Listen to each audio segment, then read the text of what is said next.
reproductive system. And of course, when you say reproduction, it's the ability of the organism to perpetuate its own kind. No? It's the ability of the organism to make copies of itself. Okay? So kaya nga in perpetuity, no? Parang may forever. No? Kasi forever na nagkakaroon ng mga anak, nagkakaroon ng continuation sa generation. Okay? But yung sinasabi na ang mangga hindi namumunga ng santol. O pag tao lang ang magulang, tao rin ang anak. Okay? So the ability of the organism to perpetuate its own kind, not to perpetuate its own species. Okay? Or species of its own kind. Or individuals rather of its own kind. Okay? Now, in terms of mode of reproduction, we have two. We have the asexual and the sexual reproduction. I guess you're also very familiar with this, no?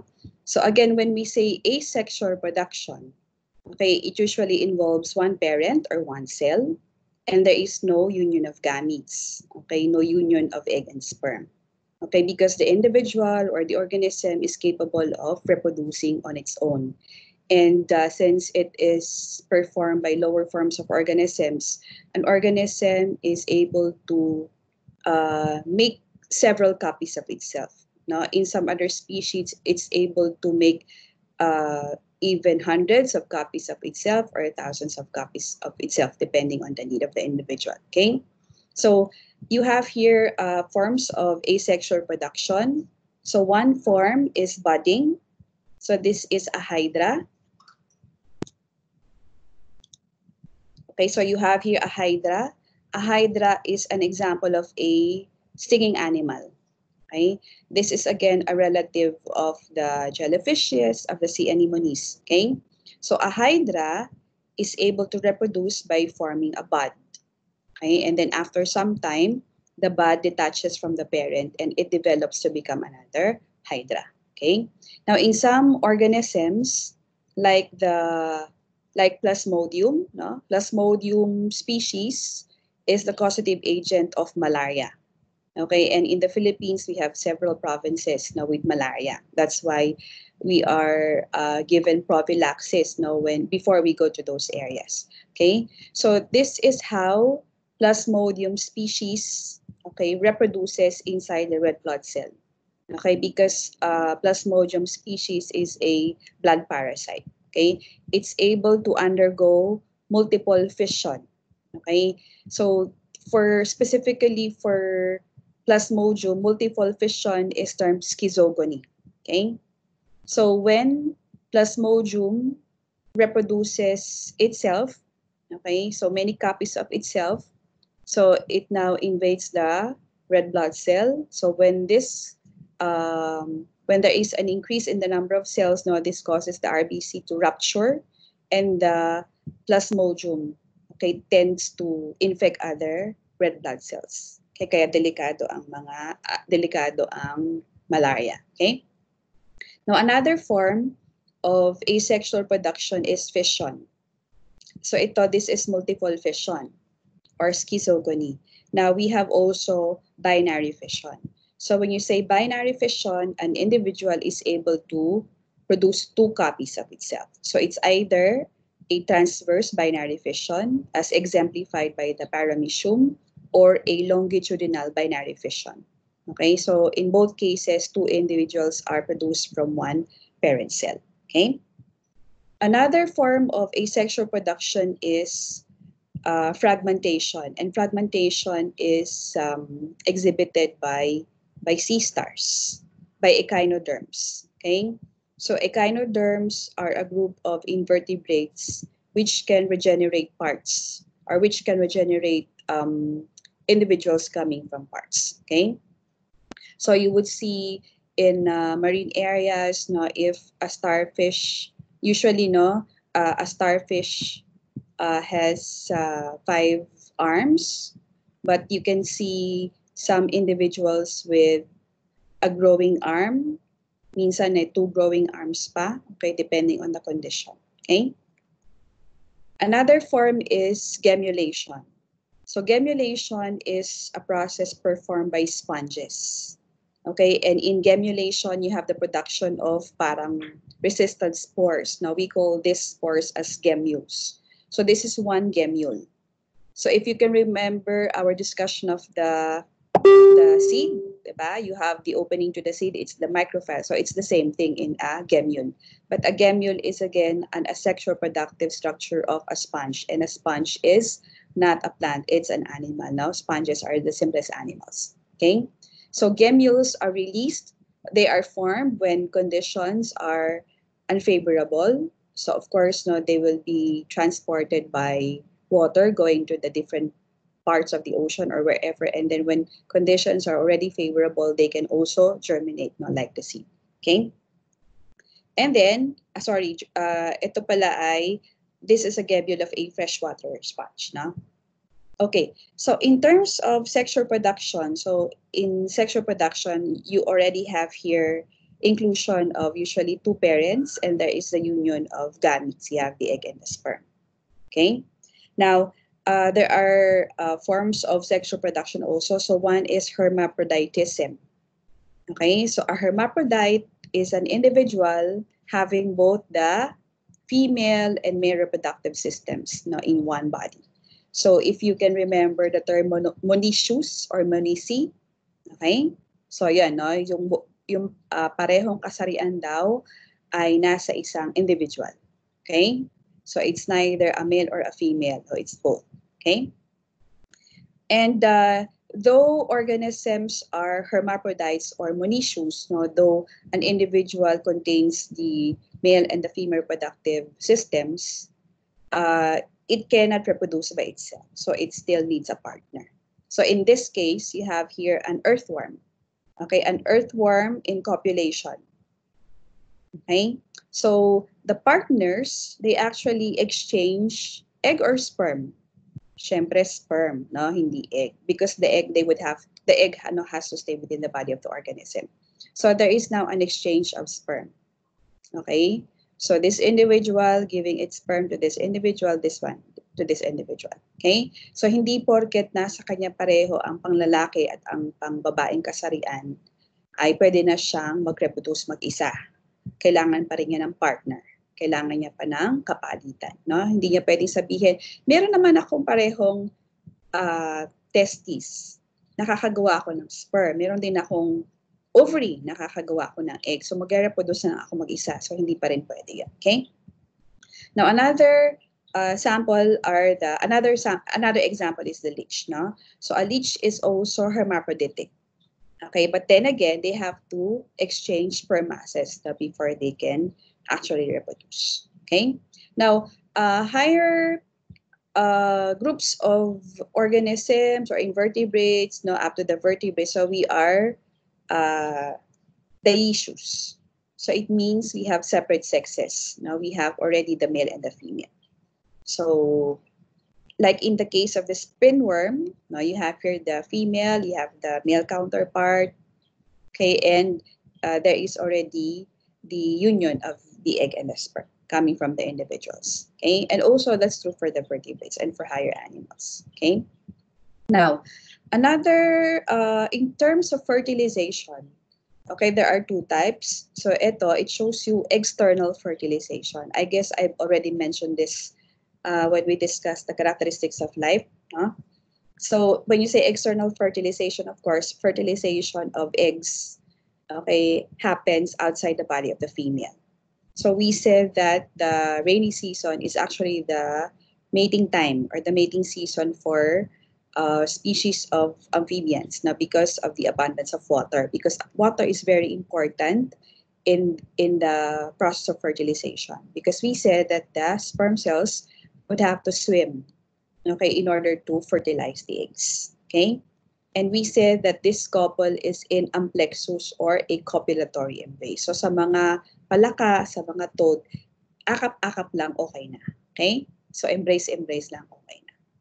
And of course, for other animals, okay, they exhibit internal, no, included, no, as included. So we exhibit internal fertilization. So the eggs are fertilized within the bodies of the female. Okay. Now we go to the reproductive system, the human reproductive system. So in almost all cases, they say ladies first. But in our discussion, gentlemen first. So sila muna.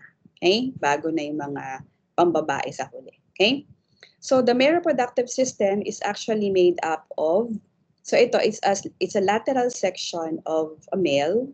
Of course, this is just a representation, no? Showing you the reproductive system, which is made up of the primary reproductive organ or structure, which is the testes. And then you have the ducts, no? The duct system. Starting from the epididymis, we are going to discuss one by one. So you have there the duct system. And then you have here the supporting structure. Okay? So the penis is just a supporting structure. So like the females, okay, the internal parts are mainly for reproductive purposes, and the external parts or the supporting parts are mainly for sexual purposes. Okay? So first we discuss a testes. So the primary reproductive organ, okay, is the testes. So plural, of course, you have testes, testicles, or testes, testicle, or testicles. No? So when we say primary reproductive organ, it's because it's responsible for the production of sperm. Okay, so the sperm are produced within the testes. And please, I don't want to hear the word sperms, ha? Sabihin ng mga lalaki, ang dami-dami kong sperms. Talaga naman napakaraming sperms. No? So again, the word sperm could either pertain to one sperm or to millions of sperm. Okay? So you can say sperm cells, but not sperms. Okay? Now, in terms of structure, okay, the testicles are covered by a skin. So you call that the scrotum. Okay, and then the testicles are suspended outside of the abdominal cavity. Okay, so they are suspended via the spermatic cord. Okay, so if you examine one spermatic cord, it actually contains the blood vessels. You have arteries and veins. You have also lymphatic vessels. You have nerves. Okay, you have the vas deferens. You have fat tissues, connective tissues. Okay, and you might ask, no, first recitation. So why is it that the testicles are suspended outside of the body of the male? Teka lang. Sana. Okay, so who would want to answer? May sasagot ba? May sariling cooling system. Okay, tama, no? Sabi ni Jerwin. Talagang prepared ka, Jerwin. Nag-aral ka yata, nagbasa ka, ha? Okay, so going back to the PowerPoint, no? Okay. So again, the testicles are suspended outside of the abdominal cavity because they need 1 to 3 degrees lower than the normal body temperature, no, for them to produce sperm. So it means spermatogenesis happens in a cooler temperature. So if we have 37 degrees as our normal body temperature, so spermatogenesis happens or takes place at a temperature less than less mga 34, 35, 36 degrees centigrade. Okay? That's why they are located outside of the body of the male. And there are two sets of muscles, okay, responsible for maintaining the body temperature, okay, depending on or ensuring that the temperature needed for spermatogenesis is maintained, okay, during different times. So we have the cremaster muscle or the ito yung suspensor muscle, no? You have here the cremaster muscle, yan. And then you have the dartos muscle. Okay? The dartos muscle actually causes wrinkling of the scrotum. Nangungulubot ang scrotum. And the cremaster muscle is a suspender muscle yan, no? It raises or lowers the testicles, okay? Depending on the time or the season. Sige, tingnan natin ulit, no? O, di ba boys? Si Jerwin lang ba ang boys? Hindi. Si Charles nandito rin. Okay, boys. O, umamin kayo, di ba? May time na tumataas yung mga testicles nyo, may time na nakababa. O kailan tumataas yan? Kailan kulubot ang balat niyan? Kailan kulubot ang scrotum? O, hintayin ko yung sagot nyo. Yung girls, pwede naman din sumagot kung gusto nyo. Kung mainit, okay, amps. O kung mainit, ano siya? Nakababa, nakataas?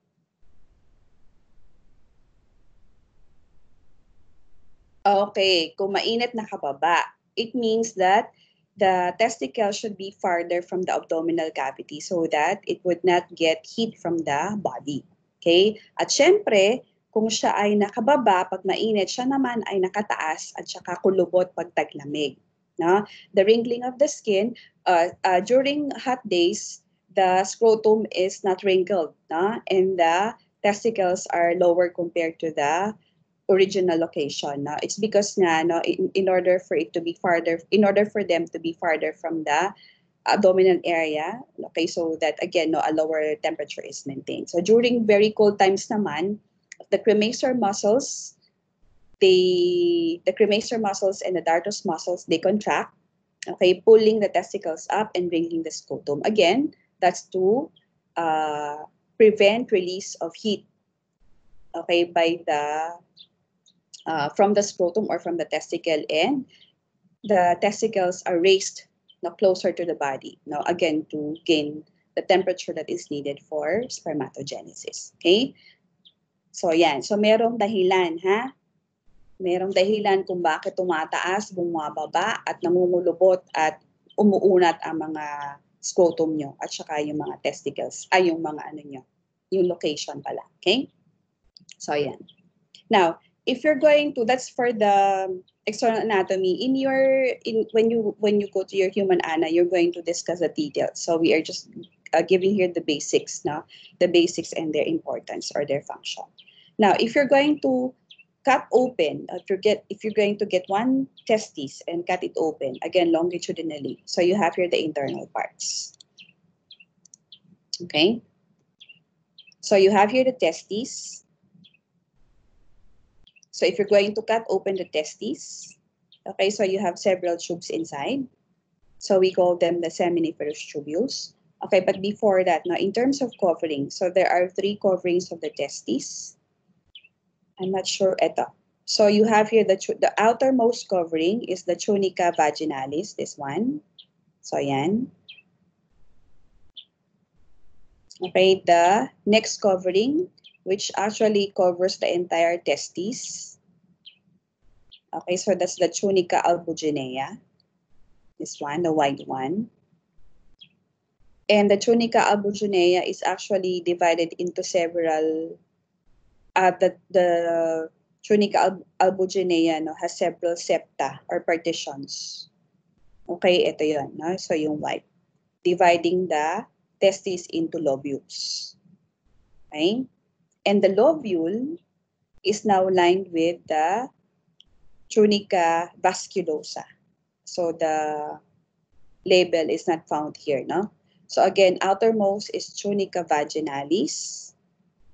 And then second layer is the tunica albuginea. And the innermost lining or covering is the tunica vasculosa. When you say vasculosa, that's the vascular layer. Okay? So 3 coverings of the testes. Okay? So again, if you're going to look at the lobules, okay, the smaller areas or the smaller lobes of the testes, you would see that there are seminiferous tubules. So if you get a seminiferous tubule, okay, and then make a cross section, okay, you would see that the seminiferous tubules are actually the sperm factories. Okay, they are the sites of spermatogenesis. So if you can still recall our discussion of meiosis, by spermatogenesis. So ito, sabi natin, di ba? So these are the spermatogonia. Okay, undergoing different stages of development. Okay, so the cells, okay, which are the flagellated cells, no? The flagellated cells near the lumen, they're actually the mature spermatozoa. Okay? another view. So you have here this is actually a model. This is a scanning electron micrograph. No? So you have here the spermatogonia or the cells undergoing different stages of spermatogenesis. And again, no, near the lumen or the space, you have already the mature flagellated spermatozoa. Okay? And it stated that sperm production rate is 300 million per day. So, ganun karami, no? Ganun ka-milyonaryo ang mga lalaki. Sabi natin tayo mga babae, naglulustay din tayo ng mga milyones kada buwan. Pero mas milyonaryo sila, no? Because they are producing 300 million of spermatozoa per day on the average, okay? So, after being produced by the seminiferous tubules, okay, the spermatozoa, okay, although they are mature, but they would have to undergo days no, of maturity pa, okay, for them to become functional, okay? So from the seminiferous tubules, they now pass a series of tubules, parang a net-like structure, a net-like tubule, or a network no, of tubules. You have here the reed testes, this one. And then from the reed testes, they go now to the first part of the duct system, which is the epididymis, this one. Okay? So before the epididymis, so it says here that the spermatozoa, they constitute 5% of the semen. Okay? 5% of the semen. And another function of the testes, aside from spermatogenesis, is of course the production of hormones. So we have here the interstitial cells.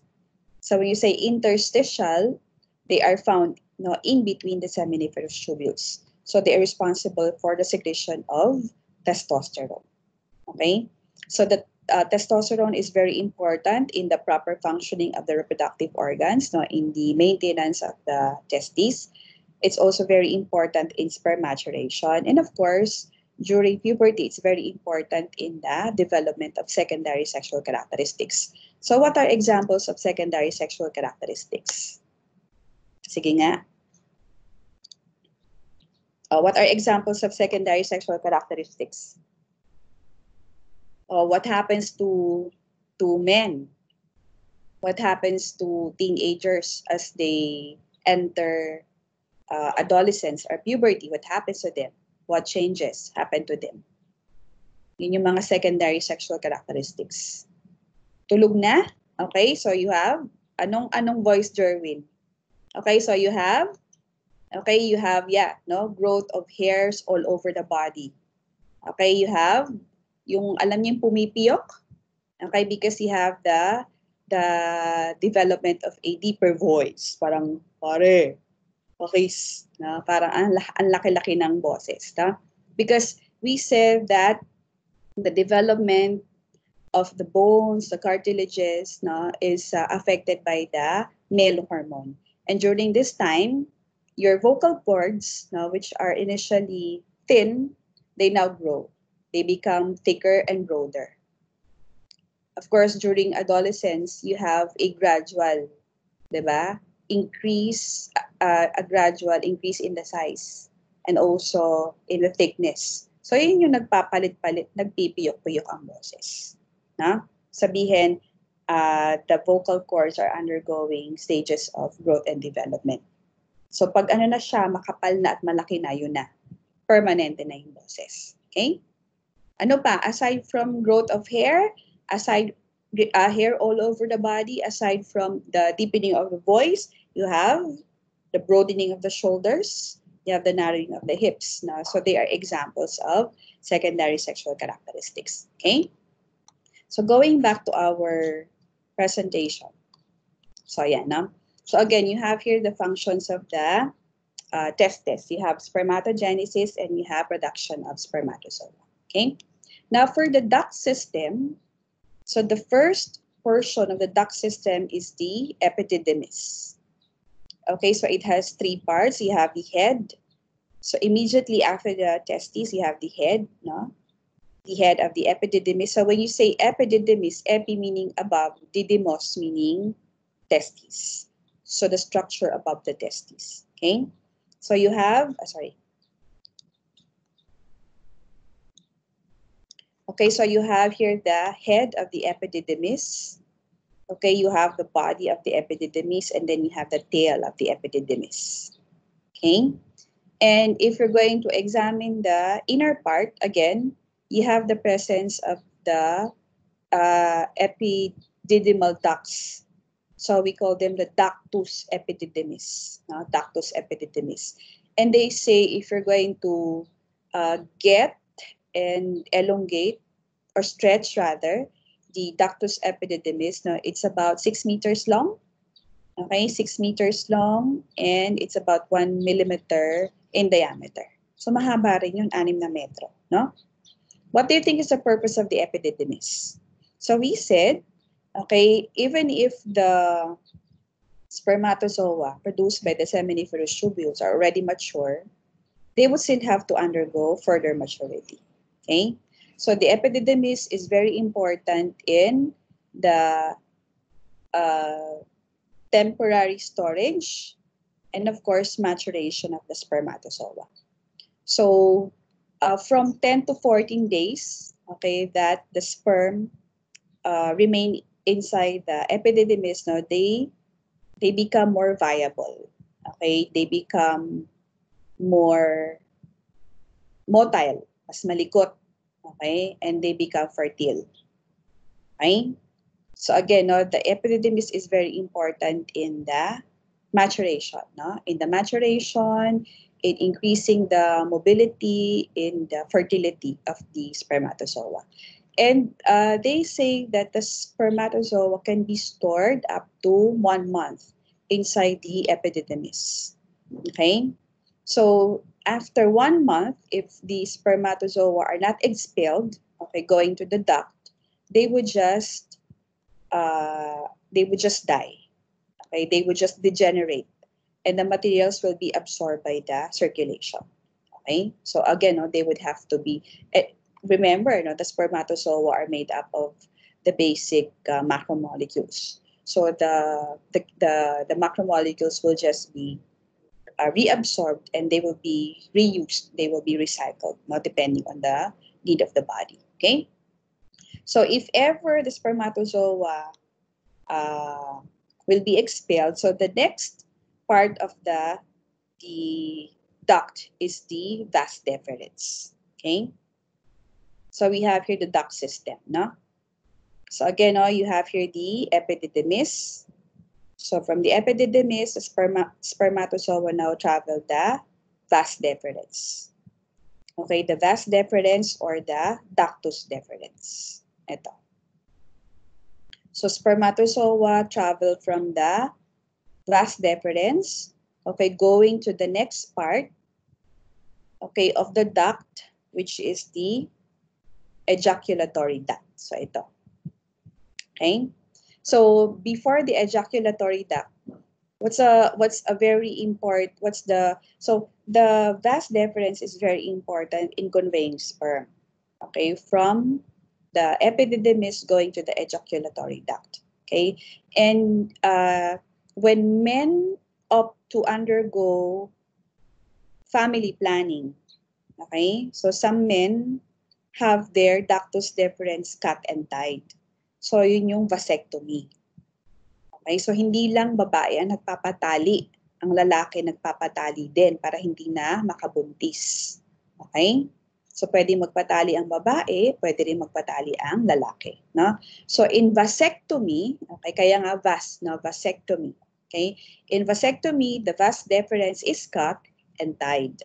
Okay? But they say vasectomized, no, a small portion of vasectomized men can also impregnate their partners. Because sometimes, no, very little naman ang percentage. Because sometimes, okay, the ties, they get loosened and there is a chance that the cut portions of the vas deferens will now reunite.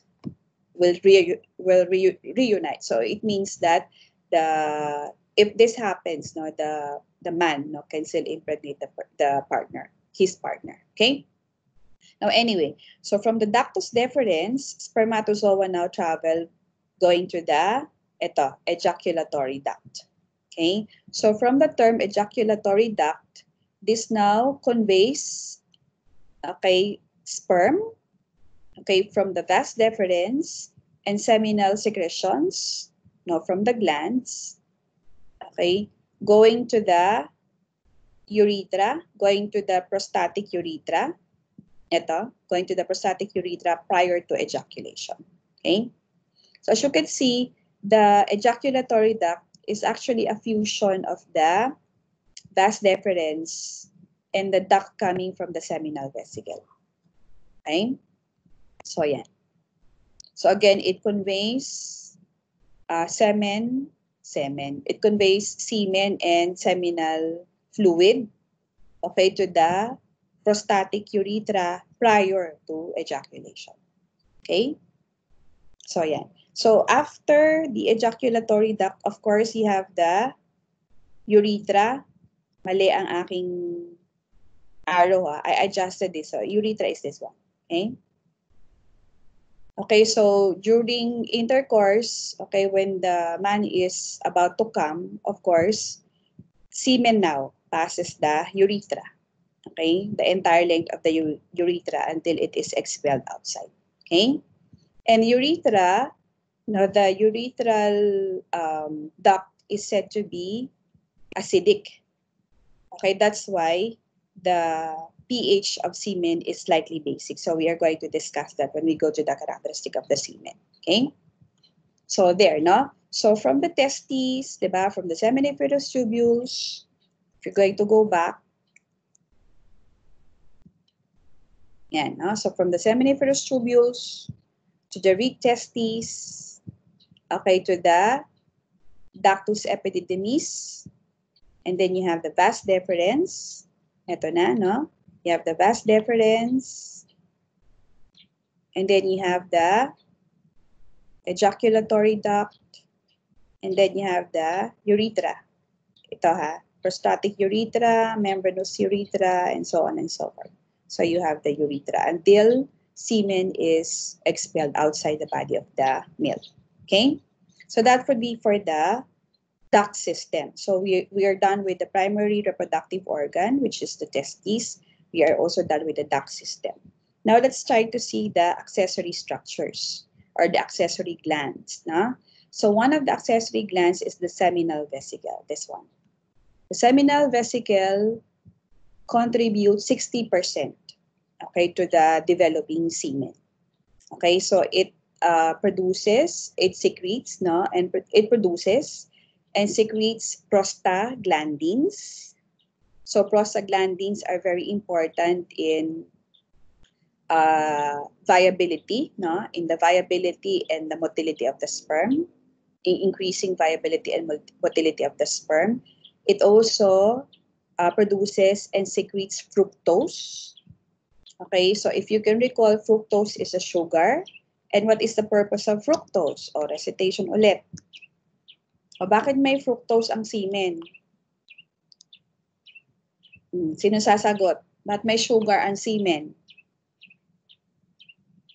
Okay, energy ng sperm. Kasi, remember, if you can recall the structure of the sperm, you have the head, you have the middle piece, and the tail. The middle piece is made up of spiral mitochondria. Okay, so it means energy, ATP, no, should be continuously produced because from the time that the semen, no, liquefies inside the female reproductive tract, the sperm now swims. No? They swim in search for the egg, in search of the egg. So, mahabang lakbayin yon. So, noon pa lang, may race na agad. Nag-uunahan na agad ang sperm para ma-fertilize ang itlog ni nanay. Kailangan ng energy. So, that's the role of fructose. Okay? So, again, no, going back. So, again, no, aside from prostaglandins, aside from fructose, the seminal vesicle also produces and secretes fibrinogen. So if you can still remember the mechanism of clotting, we made mention of fibrinogen. Fibrinogen becomes fibrin, diba? And fibrin is very important in coagulation. Okay? So just the same, fibrinogen is very important for the sticky consistency or the mucoid consistency of the semen. Diba? O boys, o aminin nyo, di ba malapot yan? Parang mucoid. Masa na ba yun? O di ba yung semen, no? So after being ejaculated, it's mucoid. Correct or not? Walang sumasagot. Daniel, question mark ka dyan. So anyway, no? So yun, no? And that's natural. Okay? That's natural. Because that's protective. Okay? That's protective for the spermatozoa, no? So fibrinogen is very important in somehow slightly clumping or coagulating the semen, because when the semen is deposited inside the female reproductive tract, okay, it should not really be very fluid. Kakalat yun sa loob ng female reproductive tract. So it should be mucoid, no? And after some time, the semen now liquefies. And after liquefaction, so that's the time that the spermatozoa can now swim, okay, going to the egg. Okay? That's normal, no? Medyo hindi normal pag malabnaw o yung tubig-tubig ang inyong semen, mas okay kung siya ay coagulated. Huwag naman din masyado malagkit, no? So, hindi naman din pwede yan. Anyway, liquefaction is one of the criteria, no, in assessing the fertility of men. We are going to mention that later, okay? So again, that's the role of the seminal vesicle, na production and secretion of prostaglandin to increase viability and motility of the sperm. Fructose, okay, serving as energy source, okay, for ATP production, because remember, again, the middle piece of the sperm, no, is actually made up of a spiral mitochondria. So there is generation of energy. And you have fibrinogen, okay, for the coagulation of the semen. And that's, again, natural, okay? So again, the seminal vesicle produces and secretes and contributes 60% to the developing semen, okay? Now, another gland is the prostate gland, no? So the prostate gland produces and secretes and contributes about 25% to the semen. Okay, it secretes water. It also secretes enzymes and cholesterol. Okay, and the secretions of the prostate gland is also very important in increasing the viability and motility of the spermatozoa. Okay, now another gland is the bulbourethral or the Cowper's gland. You can just search the spelling for Cowper's, no? So again, you have the bulbourethral or the Cowper's gland. So it contributes 5% to the semen, no? And it also contributes mucus and alkaline secretion. So the importance of mucus is that it now lubricates the urethra for easy passage of semen out. Okay, and it's a basic secretion, neutralizes the acidic urethra. Okay, why is the urethra acidic? Because it's the passageway of urine coming from the urinary bladder, diba? So if this is the urinary bladder or the pantog, o daanan niya ng ihi, ang ihi maraming hydrogen ions, okay, making urine acidic. So again, the purpose of the basic secretion of the of the bulbourethral gland is to neutralize the acidity of the urethra. That's to protect the sperm. Okay. I forgot to mention the seminal vesicle secretion is also basic. Okay. So the basic secretions of the seminal vesicle and the bulbourethral gland, they now neutralize acidity of the urethra for protecting the sperm during passage of semen. Okay? The seminal vesicle, prostate gland, and the bulbourethra or the Cowper's gland. Okay? Okay, so that's for the accessory glands. What about the supporting structure? Oh, guys, no? The penis is just a supporting structure. Okay? So I said earlier that the internal parts, they are mainly for reproductive purposes, and the external structure is mainly for sexual purposes. Supporting structure lang ang penis. Okay? So you have here a view of the penis. So if you're going to make a section of the penis, so ito, now if you're going to make a cross section of the penis, okay, it is made up of 3 erectile tissues. Okay, so you have 2 corpora cavernosa and you have 1 corpus spongiosum. Okay? So question ulit. Okay. Aray daw. Ano yan? Anong amps parang spoiled milk? Ang alin? Si Jerwin naman, aray, hinati yung penis. Okay, question, boys. Okay? Okay, why is the penis able to erect? Okay, is it made up of muscle tissue? That's why it can erect? Sino sasagot? Wrong send yun daw, ma'am. Okay. Okay. So is it made up of muscles? Is the penis made up of muscles? Yes or no? Yes, question mark. Yes daw? Yes po? Sige nga. Yung 4 na boys, yes ang sagot. Muscular ba yan? Walang bone. Muscular ba yan? Sige nga. Sige nga. Oh. Kung muscles yan, di ba ang muscles natin, katulad dito nga sa arm, yung biceps, triceps, may time ba na nagiging flaccid yan o nagiging malambot o kuluntoy? Kung muscles ang tutots nyo, di sana forever erected yan. O, di ba?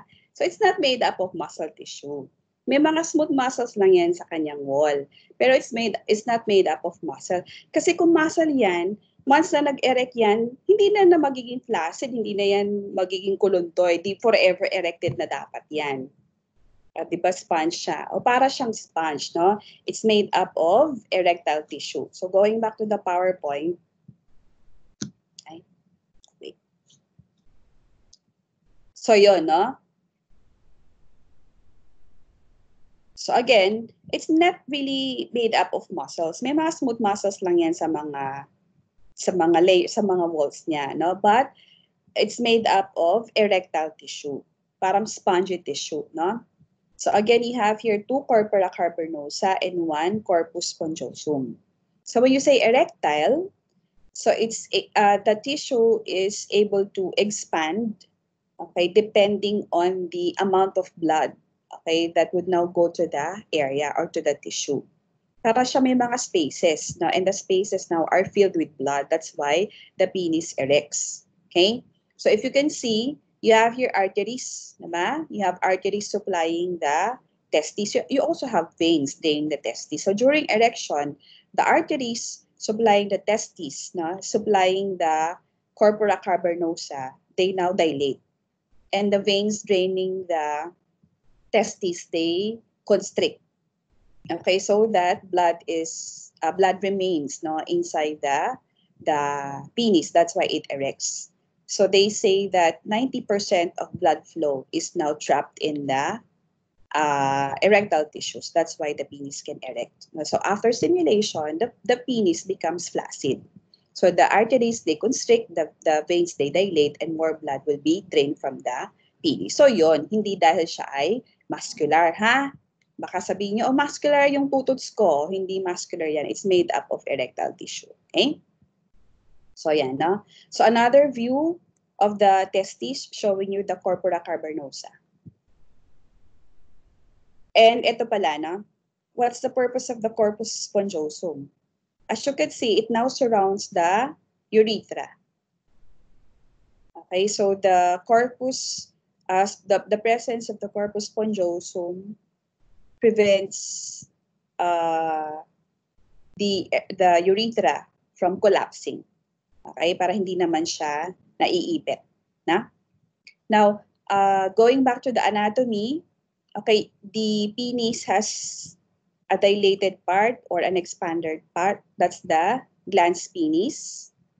Okay, and this is now, during birth, it's now covered with the foreskin or the prepuce. Okay, so the foreskin or the prepuce, now that's the one being cut and sewed during circumcision. Okay? What's the purpose of circumcision? Bakit ba kailangan magpatuli, magpa-circumcise ang mga lalaki? Ba't kailangan magpatuli daw, magpa-circumcise ang mga lalaki? Okay, cleanliness or hygiene. That's correct, no? Because, going back to the PowerPoint, no? Because imagine if the prepuce is not cut and sewed to the sides. So it means you have to, ano ba? You have to hold the prepuce pa and clean the inside of the glans penis pa, no? So again, circumcision is for hygiene purposes. Okay, but again, no, not all men have their prepuce cut and tied, no? So iba hindi naman circumcised. So depende rin yun sa religion. Okay? So what else about the penis? So yun. So the penis is very important. Sabi nga natin, no, it's for the sexual function because the penis, of course, because of the urethra, no, it conveys urine outside. So urine coming from the urinary bladder, and of course it conveys or it transfers the semen inside the female reproductive tract. Now that's the purpose, the sexual purpose of the penis. Okay. Okay, what about some information on the sperm and the semen? Okay, so I mentioned earlier that the sperm production rate is about 300 million per day. Okay, 300 million per day. And the lifespan of the sperm within the female reproductive tract is about 3 days. Okay, so 3 days. Kaya nga sabi nila, ang safe periods daw ay 5 days before and after menstruation. Okay, 5 days before and after menstruation. Kasi kung if there would be intercourse and release of semen on the 6 days, so 6, 7, 8, so safe pa rin ang babae, hindi pa rin siya mabubuntis kasi malayo pa rin siya sa time ng ovulation. Because again, the sperm can last for only 72 hours or roughly 3 days within the female reproductive tract. Okay? So it says here that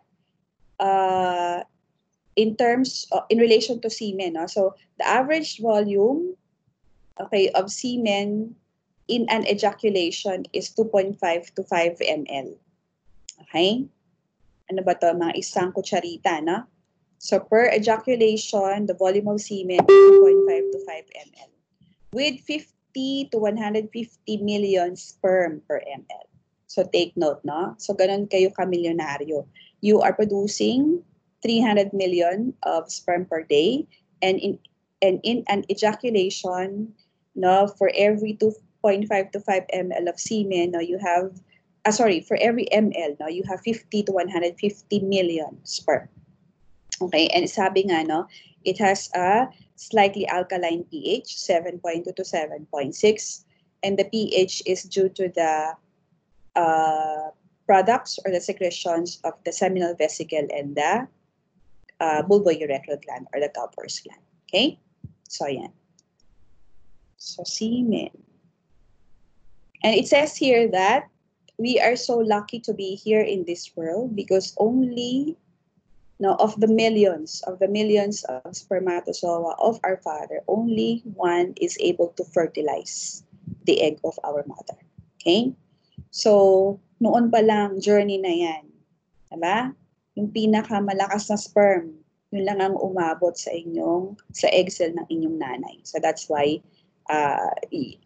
no? So, we are here now. Okay? It's because Okay, when sperm, kaya noon pa lang raised na no? Because when a sperm, okay, penetrates the barriers of the egg, so when the sperm nucleus enters the egg, so there is now the development of a fertilization membrane. Okay, so that's a barrier. Okay, preventing other sperm from entering the egg. Okay, kaya unahan yan. Kung sino yung una nakapasok sa loob, yun na, magkakaroon na ng fertilization membrane. Okay? So it says here, the probability of you being born was about 1 in 400 trillion. Imagine 1 in 400 trillion. Okay? Kaya we are so lucky. We are so lucky to be here. No? We had a lot of competition. And from the deposition of the semen to the female productive tract of our mothers, no, the race began already, no, for the spermatozoa. So the strongest, the most fertile, was able to fertilize the egg of our mother, and here we are now. Kaya yung pag may mga konti-konting problema, mga nag-break, mga hindi pumasang quiz, hindi pinasang interview, my God, hey? Hindi solusyon ang, sinasabi ko na lagi ito hindi solusyon ang suicide. Napakaraming options. Okay? Napakaraming options. Noon pa lang, nakikipag-race na tayo sa buhay. So, wag susuko. Okay? Teka, question. Okay, bakit after ejaculation, nagiging flaccid yung tutoy? Of course, stimulation, di ba? So prior to ejaculation, prior to release, the male is stimulated. Okay, and the arteries are still dilated, so blood is there.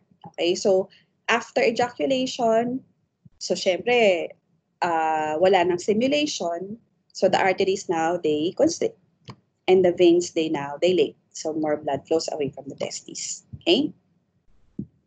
Does the pH levels of sperm get affected by what you eat? No, of course not. No?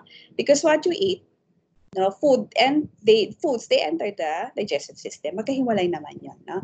So the pH is actually dictated by the secretions, no, and by the proper functioning of the seminal vesicle and the bulbourethral gland or the Cowper's gland. Kasi in semen analysis, when there is a slight increase in the pH above the normal, it can indicate infections, or there is something wrong with accessory glands. Isang indication. Okay? Okay, may tanong pa before we proceed? Okay, now in terms of semen analysis, there are several factors, okay, or criteria, to be considered in determining or assessing or testing the fertility of men. Marami yan eh.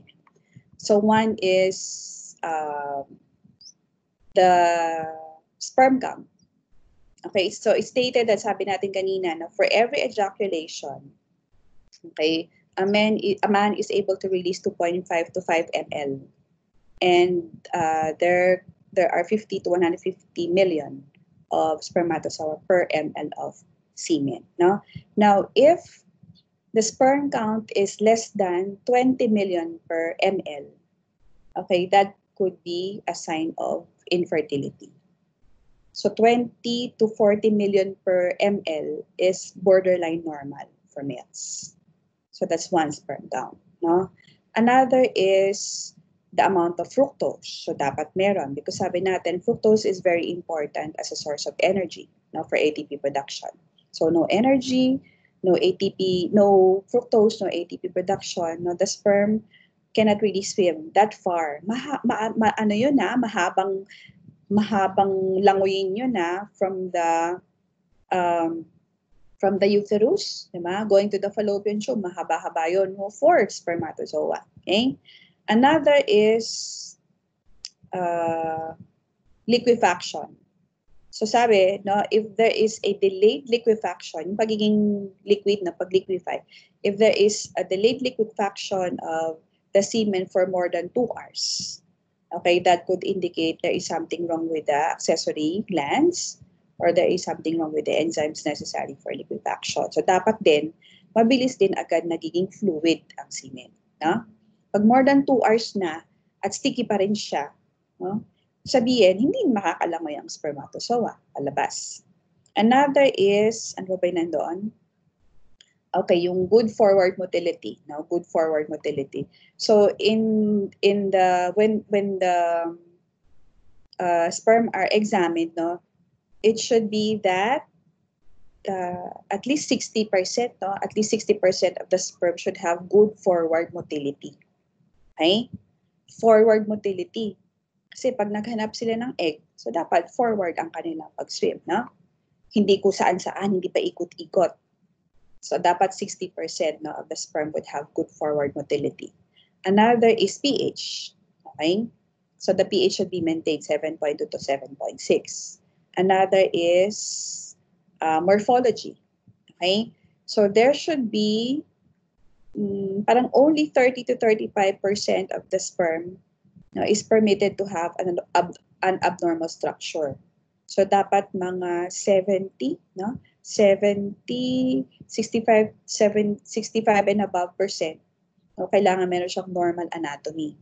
Normal ang kanyang anatomy, no? Kasi when we say abnormal, it could be that the head is too large or too small, or the tail is too long or too short, or there are cases, no, of sperm having 2 heads, no acrosome. So yun yung mga abnormalities, no? What else? And they say, no, that a normal semen analysis does not actually guarantee the fertility of a man. Marami pa ring factors yun, no? But the only definitive, no, the only definitive cases or conditions, okay, really indicating male infertility is the absence of sperm, of course. Ano ka naman makakabuntis ko walang sperm? And zero motility. Kung may sperm siya doon, hindi naman gumagalaw. Okay? So talagang outright, no? We can say that, or the medical practitioner can say that, oh, a man is infertile. Eh, walang sperm, natural. May sperm naman, hindi gumagalaw, natural. No? So again, they are the only definitive criteria or reasons, no, for indicating, no, that a man is infertile. Okay? So yun. Tapos, what else? Kaya kayo, I'm not sure if you have for the medical bio. I think both medical bio and the bio students have embryology, no? So for one of the exercises in embryology is trying to know the structure of different sperm coming from different animals.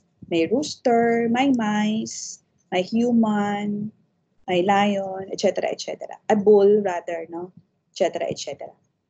Okay, it's okay for you, no. I am encouraging you to donate your semen for that particular purpose because it would be good that as early as now you're able to see your semen, no?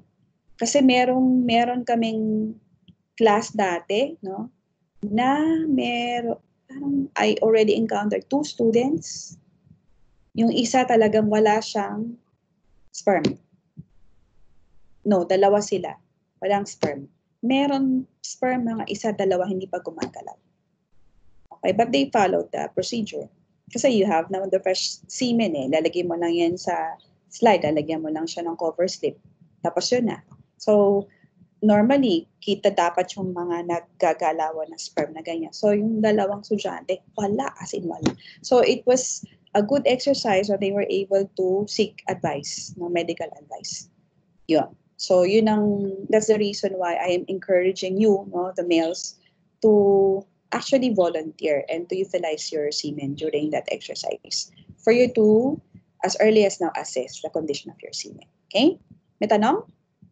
Before we proceed, because we're going to proceed to the female reproductive system. Wala na po? Mukhang wala. Okay. Okay, so moving forward.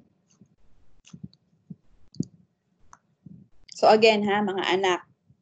Okay, so if you have problems, okay, you have friends, now we have guidance counselors, I am always available to talk. Okay, suicide is not an option. Okay? Ano yan? Naku, nakakainis yan. No? Kasi we have so many options. And as early as the cellular level, we were already survivors. No? Doon pa lang malalakas na tayo na yung pinakamalalakas. So sa isang iglap, wag niyong sayangin ang buhay niyo ha. Dahil sa napakaliit na problema lang. Okay? Lahat yan mapapag-usapan. Okay? Now we go to the female reproductive system. Okay? So I said earlier that like the male reproductive system, okay, the internal parts are mainly for reproductive purposes and the external parts are mainly for sexual purposes. Okay? So like the male reproductive system, it's also made up of the primary reproductive organ, which is the ovary. And then you have the duct system or the internal parts. Okay, and then you have the external genitalia. Okay, and we are going to discuss them again one by one. Okay, so if you get an ovary, and again, no, slice it into two, never mind the details, kayo na lang mag-aral niya, no? And I'm going to send also the handout so that you can view some details, okay? So again, no, like in the testes, if you're going to make a cross-section, you have a lot of seminiferous tubules. Now, in the ovary, so if you make a section of the ovary, you can see, sabi natin, di ba, we have the oogonia, no? And if you can recall our discussion on oogenesis, okay? So the ovary is a primary reproductive organ because it's the one responsible for the formation of the egg. And we said that the egg is released in its secondary oocyte stage. Okay? Okay, so after the ovary, you have the uterus. The uterine tubes or the fallopian tubes. Okay? So you have the uterine tubes or the fallopian tubes. So dalawa yan, no? Kaliwat kanan. Ang ovaries, dalawa din, kaliwat kanan. Okay? So in terms of parts, so the distal part of the uterine tube or the fallopian tube contains finger-like projections. Parang wala dito ang spelling. Wait lang. Ayun.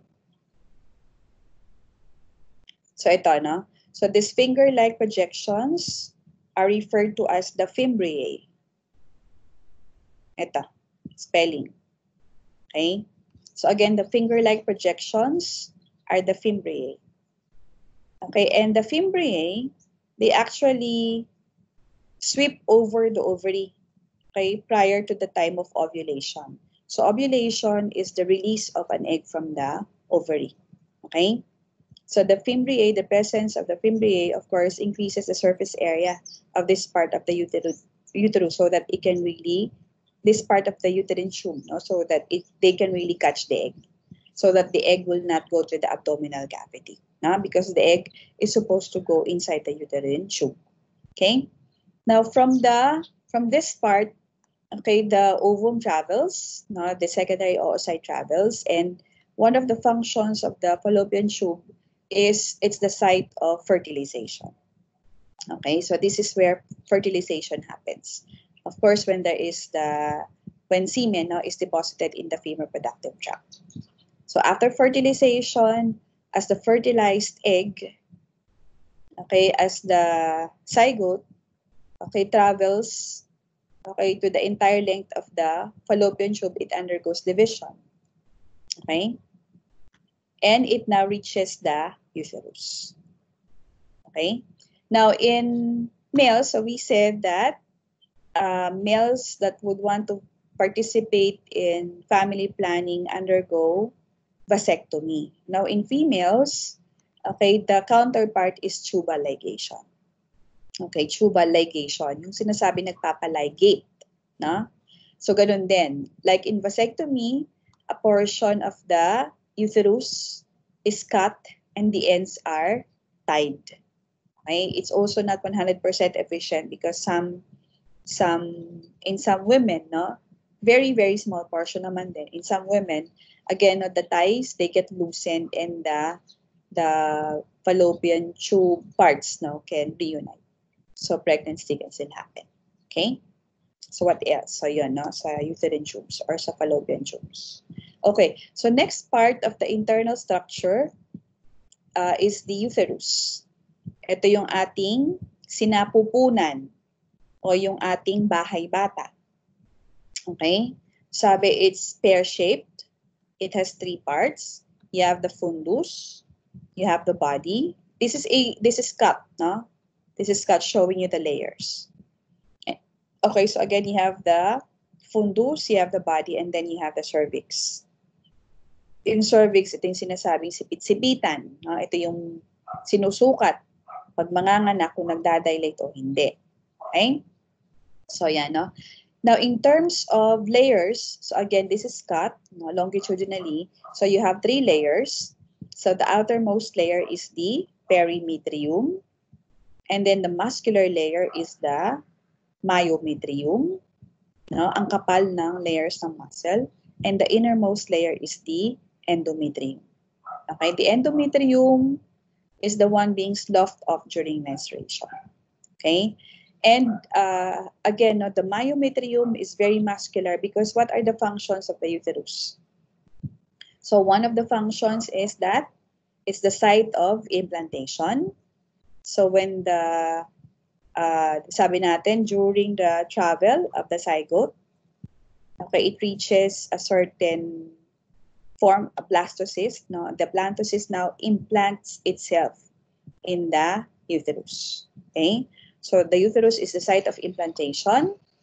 Okay, it's the site of the development of the baby. Diba? Kaya nga sabi, the female reproductive tract is really designed, okay, for the conception. Okay, for the conception and the maintenance and the delivery of a baby. Okay? So another function, so again functions, number 1, site of implantation. Number 2 is site of development of the growing embryo. Number 3, okay, prior to delivery, diba? A mother experiences labor. So yung nagko-contract talaga yung uterus, yung humihilap yung uterus.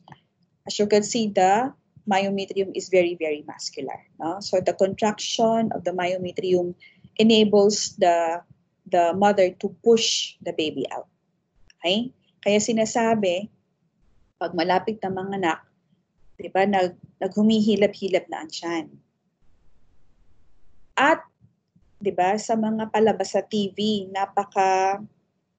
ano bang tawag doon? Napaka-exaggerated. Hindi pagka contract ng tiyan, tatakbo na agad at manganganak. Hindi. Matagal pa yon. Minsan tumatagal pa yun ng 1-2 araw, no? Prior to the time of delivery. Okay? So again, now the uterus is very important. No? During contraction, it pushes the baby out.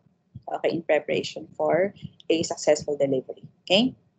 And then, of course, if there is no implantation, monthly, diba, the endometrium is engorged with blood, and if blood is not needed, so the uterus is also the site for menses.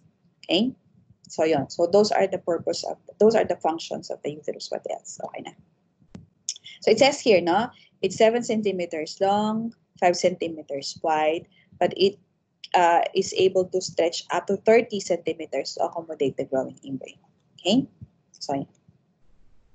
Okay, so it says here, okay, in the womb, okay, the fetus receives blood, proteins from his mother through the placenta, which protects him against various diseases for the rest of his life. Okay? Sabi nga nila, the womb is the safest and also the most dangerous location for a developing embryo. It's the safest, no?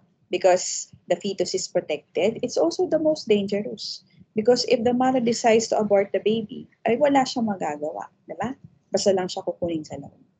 Okay? So you will be parents in the distal future pa, ha? Hindi ngayon, masyado pa kayo mga bata. So you have to be very responsible when you become parents, no?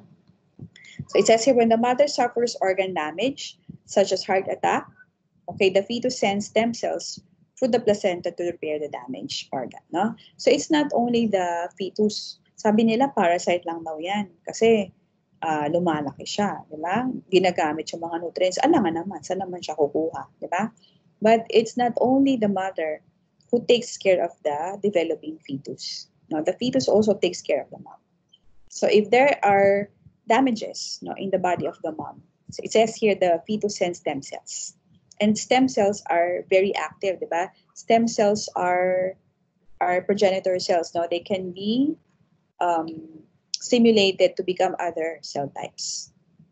Kaya nga meron tayong stem cell technology, no? It can be stimulated to become other cell types, okay?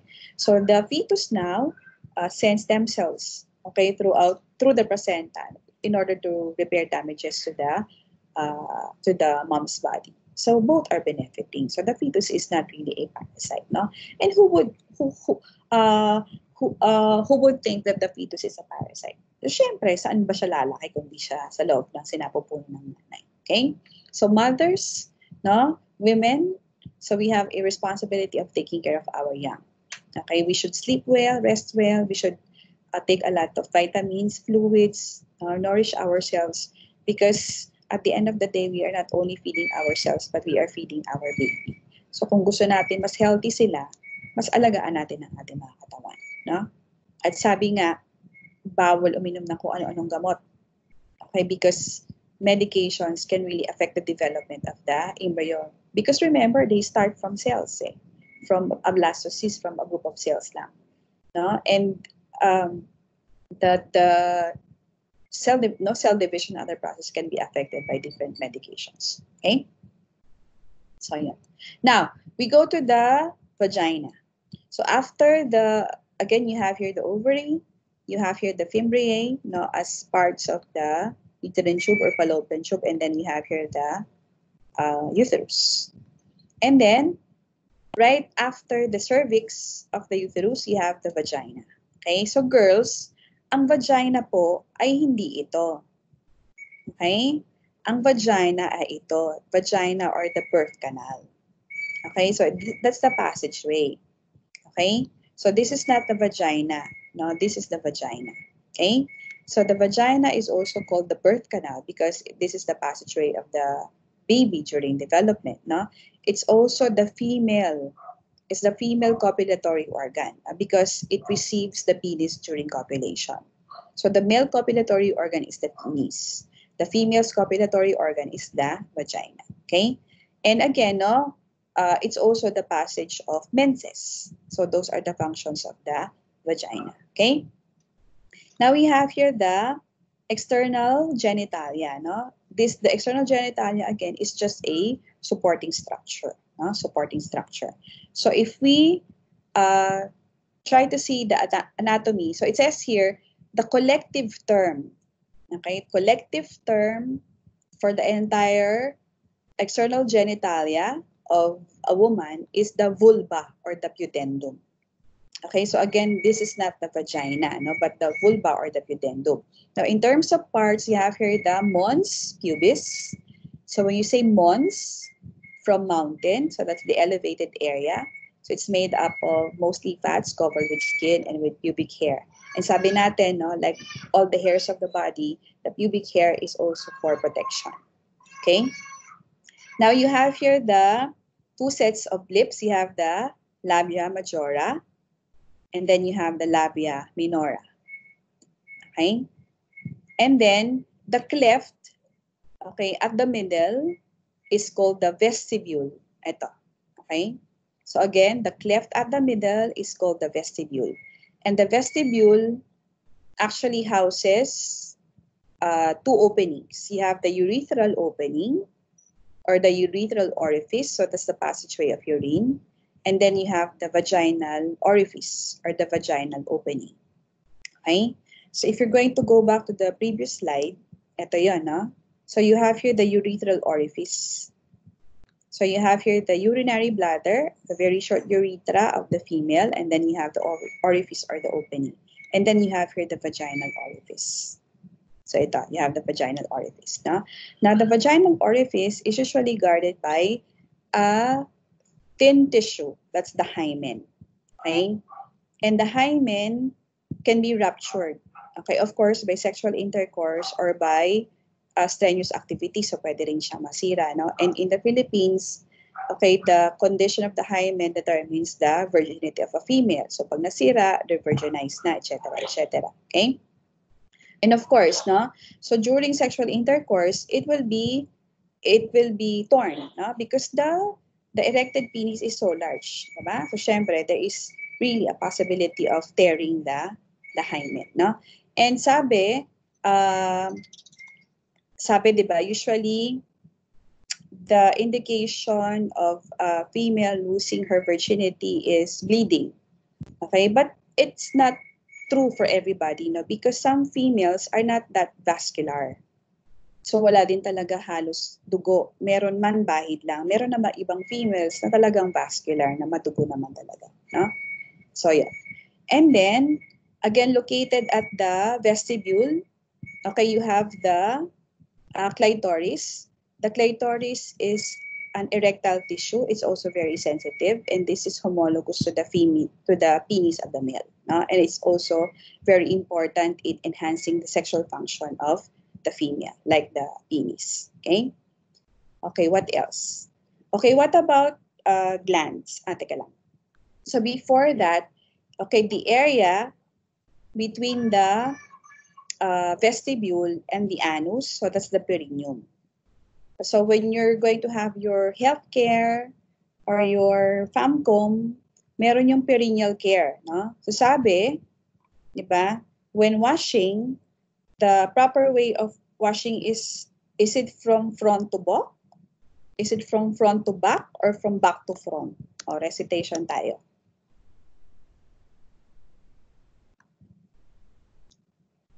Okay. Teka lang. Okay. So ito, in taking care of your hygiene, no? So when you're washing your perineal area, okay, should you wash from front to back? From front to back or from back to front? Paano ang washing? Direction ng washing. Sige nga, sino sasagot? Okay, it should be from front to back. Diba? Bakit front to back?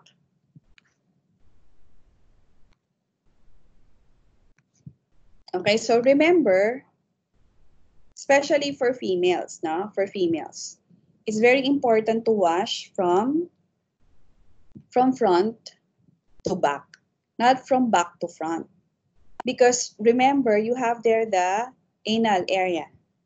You have the anus, no? And the anus might not that clean. Might not, ano ba yun, nabubulol na ako. Ang kasi, okay, the anus may not that be clean. Okay? And some dirt or some bacteria, etc., okay, can be transferred from the anus to the urethra, okay, or to the vaginal entrance. And that might cause inflammation or infection, no? Kaya sinasabi, pag nag-wipe daw or nag-wash, it should be from front to back and not from back to front. Okay? And sabi, no, why is it that most women are more susceptible to urinary tract infection? So one is because the urethra is closer to the anus. Unlike in males, ang layo naman nun. Ayan, di ba? Ang males, ayun ang urethra, nasa dulo ng tutus. Ang layo naman niya sa anus. Di ba? Alangan naman higitin pa yon para lang magpunta doon sa anus. Siyempre, hindi.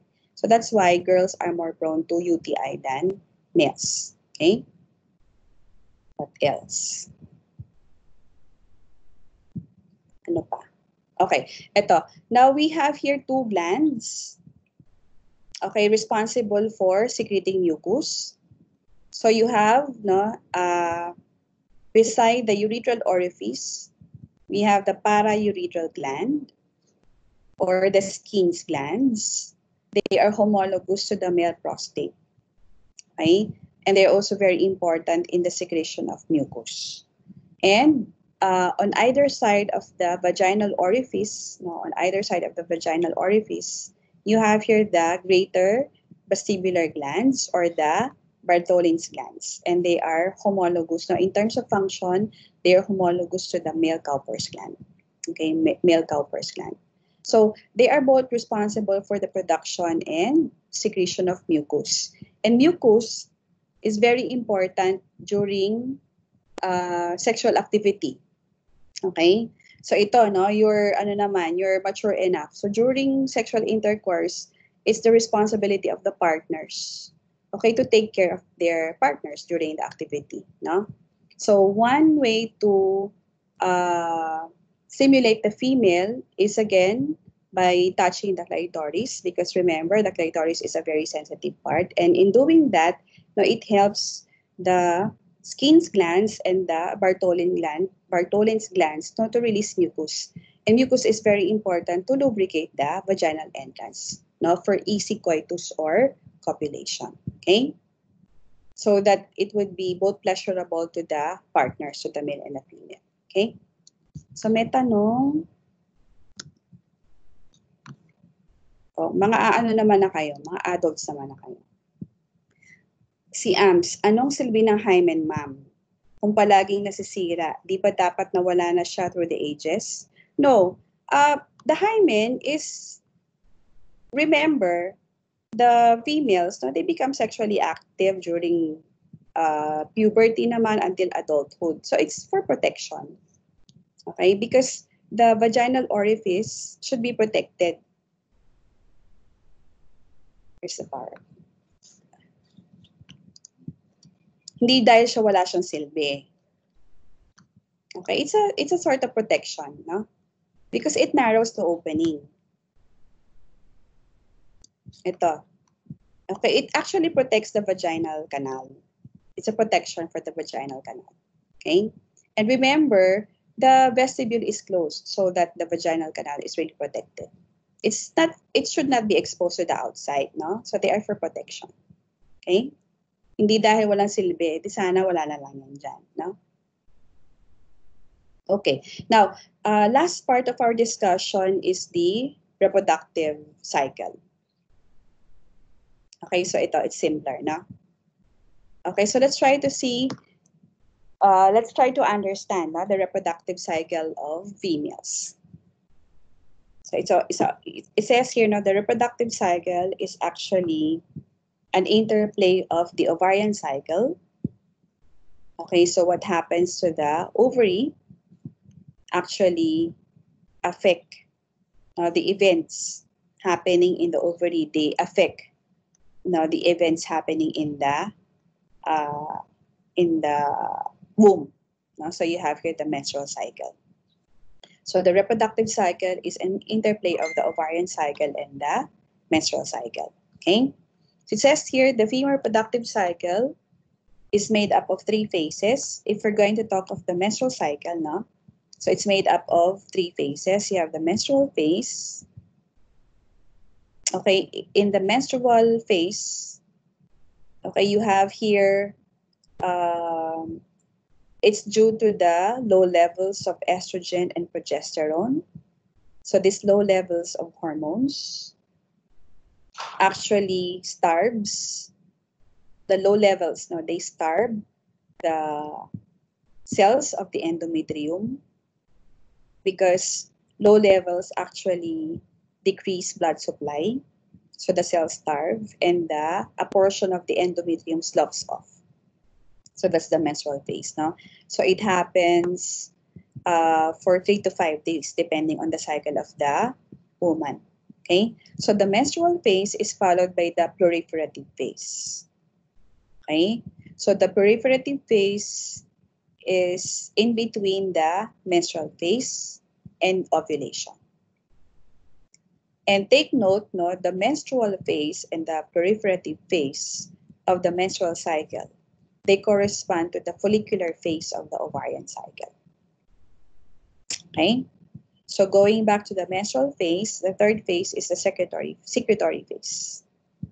Okay, so the secretory phase is equivalent to the luteal phase of the ovarian cycle. Okay, so let's try to see what happens. Okay, so it says here, no? So number one daw, in the handout that I am going to upload, you have there also steps. Okay, so ito yung mga ibig sabihin ng mga numbers na to, no? So it says here, no? The follicle stimulating hormone is secreted by the anterior pituitary gland. So this is one hormone, no? The scope of your endocrinology. Okay, so from the name follicle stimulating hormone, so this hormone now stimulates the development of the follicles. Remember your oogenesis. You have the development of the follicles, diba, prior to ovulation. Okay, so the follicle stimulating hormone is now released by the anterior pituitary gland, and this now causes the development of the follicles. Okay, and as the follicles develop, they now produce and secrete estrogen. That's why now as they grow, as the follicles grow, they now produce more estrogen. And what's the purpose of estrogen? So estrogen now is responsible for the development, for the thickening of the endometrium in preparation for a possible implantation. Okay, so estrogen now dilates blood vessels, okay, supplying more blood to the area. Okay, that's why the endometrium now is engorged with blood. So there is deposition of blood. Okay, in this phase, actually, you have here increase in vascularity. So tumataas muna yung bilang ng mga ugat. Na? Okay, so it says here that during the second week of the ovarian cycle, okay, only one mature or one dominant follicle develops. Okay, the other follicles, they degenerate. Okay, so it's also because of the decrease in the level of follicle stimulating hormone. That only a dominant follicle develops. Okay, and then again, that follicle produces and secretes estrogen, increasing levels of estrogen. Okay, and as the level of estrogen increases, again, you have the development of the endometrium. It's being prepared for a possible implantation. Okay, now, when an increased level of estrogen in the blood is picked up by the hypothalamus, okay, the hypothalamus again signals the anterior pituitary to produce and release luteinizing hormone. Okay, so luteinizing hormone is very important, no? Telling the follicle to produce more estrogen. Okay, it also is very important in ovulation. Okay, and as you can see in the graph, if you have the peak level of luteinizing hormone, okay, corresponds to the day of ovulation. Okay, so that the luteinizing hormone, parang siya yung nagpapahinog ng follicle, no? And the luteinizing hormone is responsible now for ovulation, for the release, no? It triggers the release of the egg from the ovary. So there is now ovulation. Okay, so ngayon, sa mga babae, no? So how can you tell that you are ovulating? Okay, so one, syempre, you have to know your cycle, diba? But there are also indications that a woman is ovulating. Sinong makakasagot? Parang, uy, fertile ka, no? So, bakit mo nasabi? Paano nyo nasabi na fertile?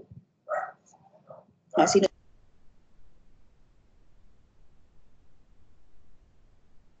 Para wala na yata akong kausap.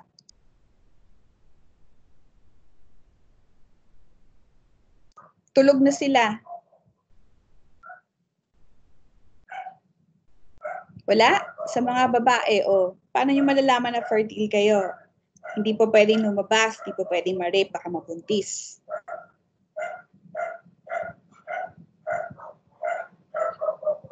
Wala, tulog na talaga sila. Okay, so going back, no? Okay, so there are signs that a woman is ovulating. Okay, so one, okay, there is an increase in basal body temperature. Mas mainit ng konti ang temperature nyo compared to the usual. Okay, and second, no, if you're going to examine the consistency of your white mens na tinatawag, pero hindi naman talaga mens yan, no? So the mucus, okay, that you are releasing, okay, during your cycle, if you can actually stretch, okay, your mucus to several centimeters without breaking, so that's an indication that you are ovulating or that you have ovulated, that you are fertile. Okay? So that's the spin-barcate property of the mucus. Try to check the spelling. Spin-barcate. Spin-barcate property of the mucus. So again, if you can stretch your mucus for several centimeters without breaking, so it means no, it's a telltale sign that you are ovulating. And you have a very nice aura. No? Pag sinabi ng mga kaklase nyo na, uy, blooming ka today, uy, parang ang bango-bango mo, parang ang ganda-ganda mo. No? So it could be a sign that you are ovulating. Eh ma'am, paano pag maganda araw-araw? Eh di maganda araw-araw, no? Maganda. Okay? So yun, no? So going back to the reproductive cycle, okay? So after ovulation, okay, after the release of the egg, so again the egg travels, no, the egg will be caught by the fimbriae, no, going to the fallopian tube. So if there is fertilization, no, there is a possible implantation. Okay, so later we're going to discuss. No, so after ovulation, okay, the follicle, no, the follicle now, okay, becomes a corpus luteum. Okay, becomes a corpus luteum, and the corpus luteum is very important in the production of another hormone, which is progesterone. Okay, it says here the luteinizing hormone, okay, tells the causes the formation of the corpus luteum and signals the corpus luteum to produce progesterone. Okay, and like estrogen, no, so you have elevated levels of estrogen ulit tsaka progesterone, diba? So estrogen and progesterone now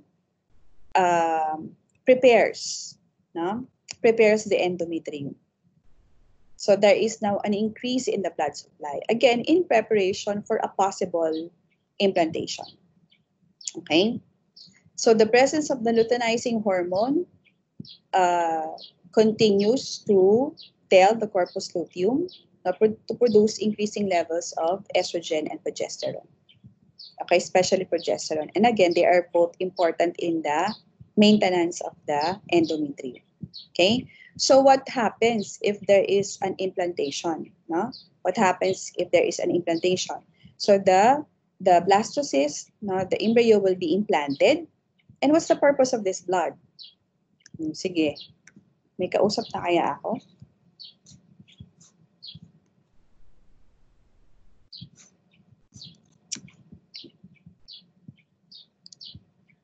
Okay. What's the purpose of the blood that is now being accumulated in the endometrium? Ano yung purpose ng menses? Bakit nagkaka-mens tayo every month?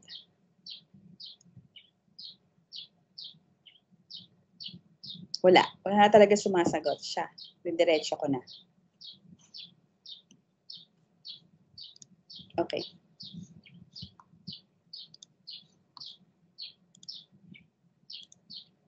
Okay, so again, no, when there is an implantation, okay, the endometrium now has a very rich blood supply. Okay, because the growing embryo, of course, no, gets its nutrients, no, from the blood. Diba? Doon siya kumukuha ng nutrients niya. Okay? And during the development of the fetus, okay, as the placenta develops, okay, the placenta produces the human chorionic gonadotrophin, okay, which now keeps the corpus luteum from producing progesterone. Okay, that is to maintain the endometrium, no? That's to maintain the blood supply, and that's to maintain pregnancy. Kaya pag buntis, walang mens. Okay? Pag buntis, hindi nagkaka-mens. Kasi ginagamit yung dugo. No? Ginagamit yung dugo, kinukunan siya ng nutrients. No? Doon meron na exchange ng nutrients, no, gases, waste, etc., etc., between the mother and the child. Okay? But what happens, no?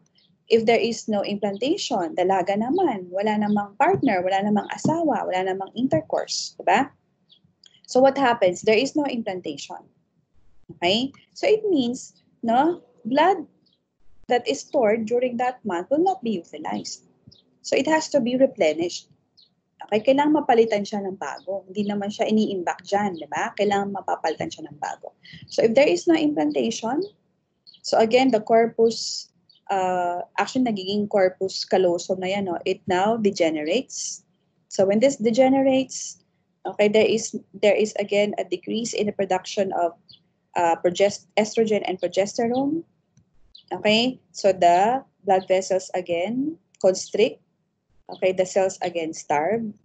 And again, portions of the endometrium would be sloughed off and there is again menses. Okay, and the cycle repeats. Okay, so ganon, kaya nagkakaroon tayo ng mens every month. Now, because we have to replace the blood in preparation for possible implantation. And we are doing that monthly. Diba? Ang galing ng katawan ng babae. No? Nagpe-prepare siya. Because the purpose of the reproductive system is to care, no, for the embryo. So if there is no embryo to be taken care of, so there should be a new or a fresh supply of blood every month. Okay?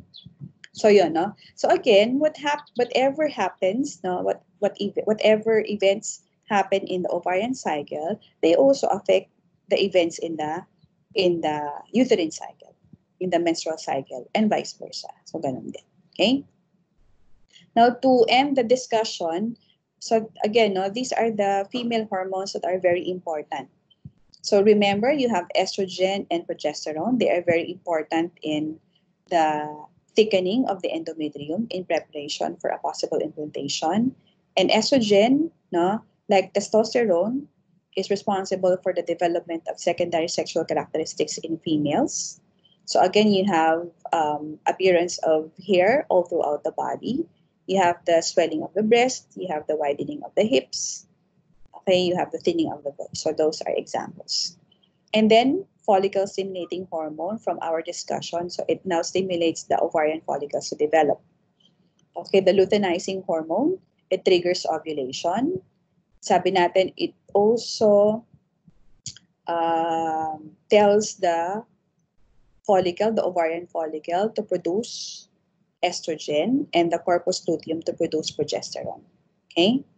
For the HCG or the human chorionic gonadotrophin, this is secreted by the placenta. So it means it's secreted by the placenta that develops when the mother is pregnant.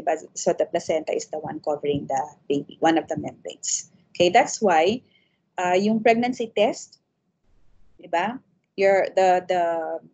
The woman puts how many drops of urine. Tapos pag 1 line lang, negative. Pag 2 lines, positive. Okay? So if there will be 2 lines, it means that the amount of human chorionic gonadotrophin is enough to bind. Okay? May mga may mga indicators to bind to those indicators, no, for the lines to change color from faint to violet. So ibig sabihin, ganun kadami ang level, ganun kataas ang level ng HCG. Okay? Kaya nagiging dalawa ang linya. Nagpa-positive sa dalawang linya. Kasi ang HCG ay nanggagaling sa placenta. Okay? Kung hindi buntis, may ibang pinanggagalingan din. Pero kung hindi buntis, isa lang yung magpa-positive na line o kaya wala. Ibig sabihin, ganun kababa ang level ng HCG. Pero pag buntis, may placenta, may nagre-release ng HCG. So dalawang lines. Okay? So other hormones, you have oxytocin. So oxytocin is very important, no, during delivery, during labor, because it's the one that stimulates uterine contraction and milk ejection after giving birth. Okay? So during pregnancy, the breasts are already starting to produce milk, but milk is not yet released. Okay, it's only during the time, no, after birth that milk is released because of the the the role of oxytocin. No?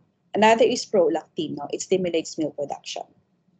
And for women, you will be again mothers.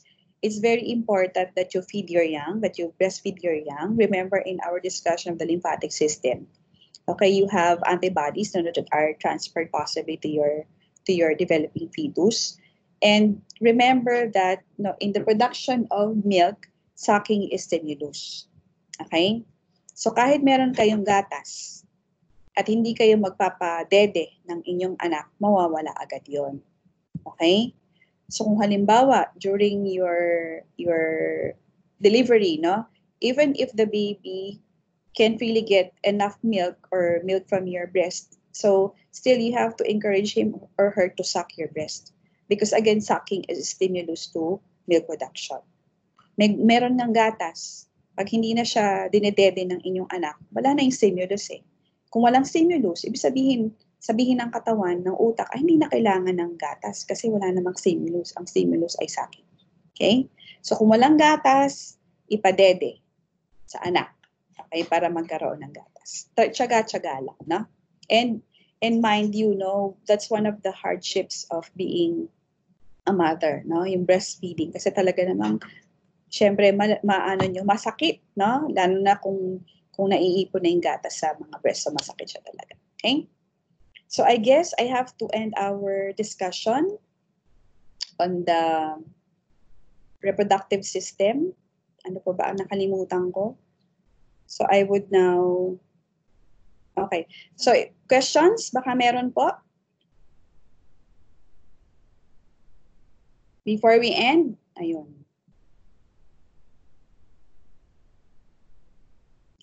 Si Jerwin. Okay, can women really fake orgasms? Yes. No, yes, they can. Kasi it's a matter of acting lang yon. Pwede yon. May sagot pala kayo. Hindi ko nakita yung messages. Hindi ko pala na-scroll up. Sorry naman. Siguro these are answers to my question on how to know whether a woman is ovulating. So temperature daw, tama. Behavioral changes, o tama. Pero pag nag-ovulate, usually maganda ang mood ng mga babae, no? Carefree. Tulog daw, sabi ni Daniel. Body temperature. Doon nagpa-plant ang zygote. Hindi ko na nasundan to. Cleansing. Release na din na gamit na egg po. Okay. So sabi ni Daniel, cleansing daw, yung menses. Sabi ni Aloysa, release ng ginagamit na egg. Actually, remember the egg is viable, okay, within the female reproductive tract for only 24 hours. Okay? So it means prior to menses, wala na ang egg. Nawala na yun. No? Kasi ovulation happens at the middle of the reproductive cycle. So if you have a 28-day cycle, I forgot to mention, no? So the reproductive cycle ranges from 24 to 35 days, on the average 28 days. Okay? So if you have a 28-day cycle, usually yung middle of the cycle, that's the 14th day, that's your ovulation. Okay? And after ovulation, after the release of the egg from the ovary, it's only viable for 24 hours. Okay? So ibig sabihin, during that time or after 24 hours, still the endometrium is being prepared for a possible implantation. And at a later time of the cycle, end of the cycle, saka palang may mens eh. So ibig sabihin, pag nag-mens na, wala na talaga yung egg. Wala na talaga siya, na-reserve na yun ng katawan. No? Pag may period po ba yung girl, may possibility maging... Of course not. Pag may period daw, may possibility maging buntis, wala. No? Kasi if you're going to, again, look at the cycle, I'm going to share it again.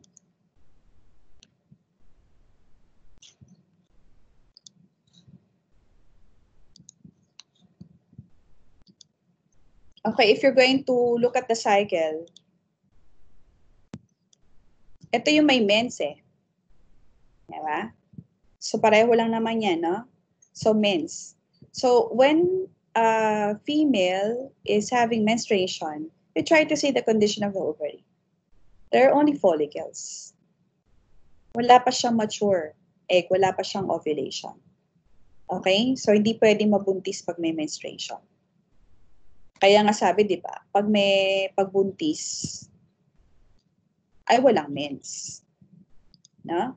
Kasi yung dugo, ginagamit siya to nourish the baby. Okay?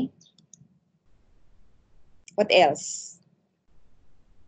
Ano ba nakalimutan ko sa reproductive system na importante? Mukhang okay naman na. So may tanong pa before we end? So next week, we are going to have the excretory system, tapos nervous system, tapos a little bit of the endocrine. So madadagdagan ba kayo ng quizzes? Siguro 2 long exams at saka isang final exams. Yun na. Madami pa yun. So again, I'm going to open a drop box on the reproductive system. So just the same, you identify 2 diseases or disorders associated with the system. So again, a brief description, signs and symptoms, and then you have, ano ba yun? Description, causes, signs and symptoms, treatment, prevention, management. Okay, and then again, please submit your assignment. Na. Tapos next week, another quiz on the lymphatic. Wala pa akong nagagawang lymphatic. Tapos ito, reproductive. Ito, no, please don't mind the day I am giving the quizzes. Basta I set the deadline to July 30.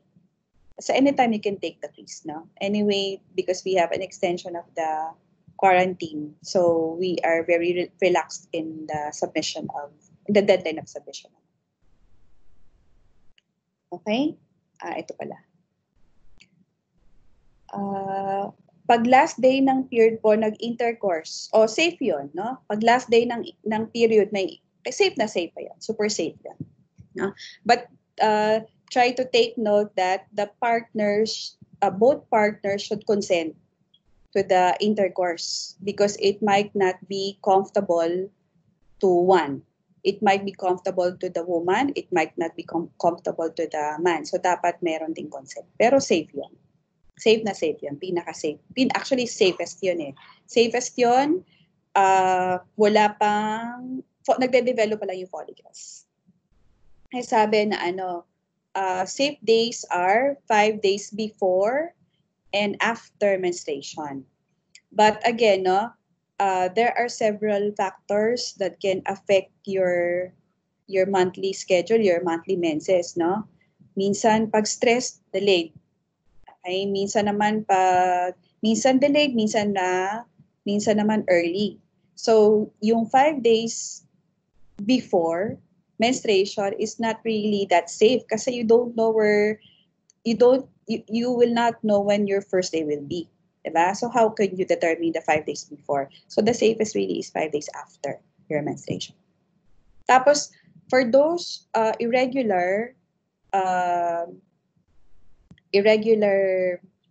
for those with irregular menstruation, it can be, yung pala yung isang question.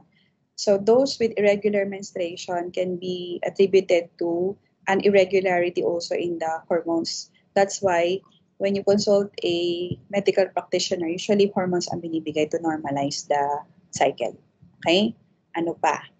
Yung pills, mga hormones din yun, no? Para hindi mabuntis si babae. Ano pa? Ano pang tanong? So sa mga girls, magbilang kayo kung ilang days kayo.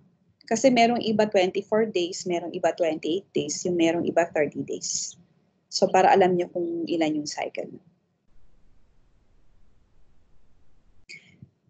Tanong, ma'am, is it true na ang prostate gland ay ang clitoris ng mga male? No. Ang clitoris ng mga male? Ang clitoris nyo ay ang penis nyo. No? Ang penis ng mga girls naman ay ang clitoris kasi they are both very sensitive. They are both made up of erectile tissue. Although for women, maliit lang ang clitoris, so talagang hindi naman siya nag-e-erect. Okay? But they are made up of very sensitive tissues.